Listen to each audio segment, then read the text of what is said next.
64 அற்புதமான குணங்களை இன்னைக்கு முதல் குவாலிட்டி நம்ம பார்க்க போறோம். The beautiful bodily features of Krishna. சமஸ்கிருதத்துல இதை சுரம்யங்கன்னு சொல்றாங்க. கண்ணனுடைய உடல் அவ்வளோ அழகா இருக்குமா, ஆனா இந்த உலகத்தில் எந்த விஷயமா அவனுடைய உடலை கம்பேரிசன் பண்ணவே முடியாதா.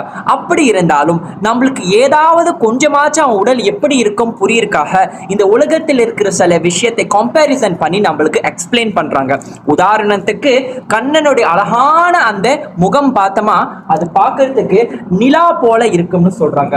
கண்ணனுடைய கரங்கள் தூண்கள் போல இருக்குமா, அவனுடைய அழகான அந்த அவனோட கை சிவப்பு தாமரைகள் போல இருக்குமா, அவனுடைய உடலோட நீல வருணம் பார்க்க நீல தாமரை மலர் மாதிரி இருக்குமா, அந்த நீல ஸ்டோன் சஃபயர் ஸ்டோன் மாதிரி இருக்குமா. இதே போலதான் கண்ணனுடைய உடலுடைய அழகு எங்கேயுமே நம்ம கம்பேர் பண்ண முடியாதா. It is the epitome of beauty, the highest beauty is